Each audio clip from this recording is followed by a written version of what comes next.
Vallabhaneni Vamsi bail petition పై తుది విచారణ జరుగుతుంది. సత్యవర్ధన్ కిడ్నాప్ కేసులో వంశీ బెయిల్ పిటిషన్ దాఖలు చేశారు.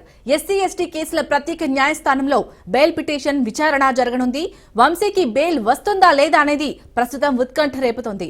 అటు నిన్న విజయవాడ జిల్లా కోర్టు వంశీ రిమాండ్ గడువును పొడిగించడంతో వంశీకి బిగ్ షాక్ తగిలింది.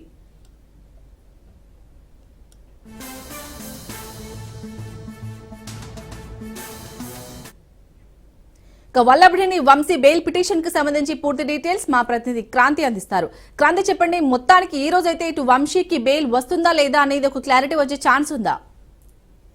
యశాల్ని సత్యవర్ధన్ కిడ్నాప్ కేసులో వల్లభనేని వంశీ బెయిల్ పిటిషన్ పైన ఈ రోజు ఎస్సీ ఎస్టీ ప్రజాప్రతినిధుల కోర్టులో విచారణ జరగనుంది. అయితే ఇప్పటికే విచారణకి సంబంధించి ఇరుపక్షాల వాదన విన్న న్యాయమూర్తి తీర్పు ఈ రోజుకి వాయిదా వేయడం జరిగింది. అయితే ఈ రోజు తీర్పు ఏ రకంగా వెలువడుతుంది, అదేవిధంగా ఈ కేసుకు సంబంధించి ఇప్పటికే రిమాండ్ విధించిన నేపథ్యంలో పూర్తి స్థాయిలో దీనికి సంబంధించి ప్రస్తుతము బెయిల్ మంజూరు చేయాలి. ఇప్పటికే రిమాండ్ విధించిన నేపథ్యంలో ఈ కేసుకు సంబంధించి తమ వల్లభనేని వంశీకి ఈ బెయిల్ మంజూరు చేయాలంటూ కూడా ఎస్సీ ఎస్టీ కోర్టులో వంశీ తరపున న్యాయవాదులు వాదించిన పరిస్థితి అయితే ఉంది. మరోపక్క టీడీపీ కార్యాలయం పైన కేసుకు సంబంధించి ఏదైతే ఫిర్యాదుదారుని బెదిరింపులకి పాల్పడి కిడ్నాప్ చేశారో దానికి సంబంధించి వ్యవహారం, అదేవిధంగా బెయిల్ ఇస్తే ఖచ్చితంగా సాక్ష్యాలని ప్రభావితం చేసే అవకాశాలు అంటూ కూడా ప్రభుత్వ తరపున న్యాయవాది వాదించిన పరిస్థితి అయితే ఉంది. అయితే ఇరుపక్షాల వాదనల నేపథ్యంలో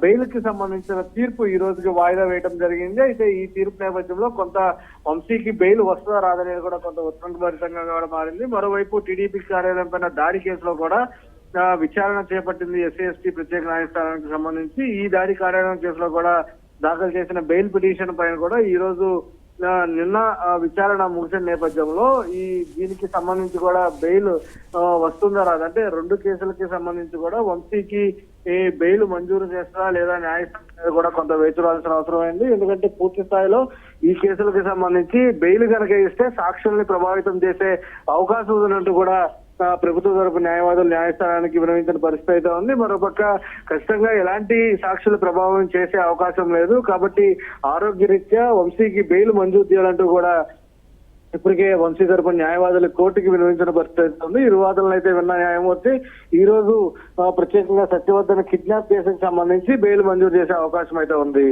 చాలని అలాగే క్రాంతి, ఒకవేళ బెయిల్ వచ్చినా రాకపోయినా ఫర్దర్ స్టెప్ ఎలా ఉండబోతుందట వంశీ తరపు న్యాయవాది ఏమంటున్నారు? అయితే బెయిల్ కి సంబంధించి ఖచ్చితంగా వస్తుంది అనేది వంశీ తరపున న్యాయవాది చెప్తున్నారు. ఎట్టి పరిస్థితుల్లో